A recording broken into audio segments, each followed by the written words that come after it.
լսեցիք, եթե պաշտպանների խոսքը Միքայել Սրբազանին այլ մեղադրանքեր առաջադրված, դատավորը լրիվ այլ հոդված հնչեցրեց այս պահին, ինչ կարող եք ասել։ Այստեղ հոդվածների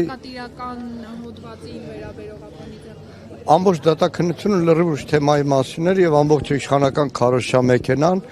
Նիկոլի Ստրուկ դատաիրավական համակարգը, գլխավոր դատախազ քննչականի պետ բոլորի գլխավորությամբ ուղղակի կատարում էին ամբողջ այս ընթացքում Նիկոլ Փաշինյանի քաղաքական պատվերը եւ քաղաքական իշխանության պատվերը եւ ամբողջ քարոզչական արշավը նույնիսկ երեք արդեն հարցոպատասխանի օրը Նիկոլ Փաշինյանի պահվածքը վկայում էր քաղաքական պատվերը տրված է ուղղակի փաթեթավորման հարցեր դատավորը հիմա տարբեր փաթեթավորումներ բայց իշխանության համար թիվ 1 հարցը Սրբազանը պետք է մնա անազատության մեջ դեռ հարց է թե ինչ համանախապակումներ կան Սրբազանի հետագա նույնիսկ անազատության մեջ գտնվելու ընթացքում հրապարակային խոսքի, քարոզի եւ այլնի պետք էր այս իշխանությանը բոլոր հայրենասեր, հայրենատեր, խոսքի կշիռ ունեցող հասարակության կողմից այդ խոսքը ընկալվող բոլոր ակտիվ գործիչներին ուղղակի անազատության մեջ պահել, լռեցնել, սա առաջինն է, սա վերջինը չի, ու այսպես շարունակվելու է ընդհանրապես մանր ֆյուրերիկները փոքր երկրներում փորձում են իրենց անաչո ցանկացած խոսք,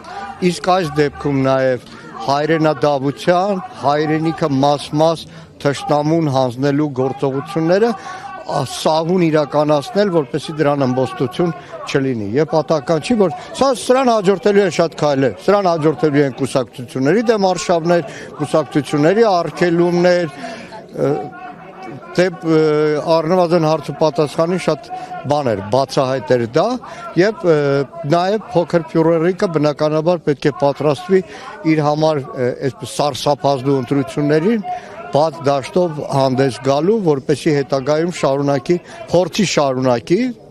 ենթադրում եմ ու համոզված եմ անարդյունք փորձի շարունակի կատարել Ադրբեջանի եւ Թուրքիայի պահանջները։ Իսկ այդ ձեր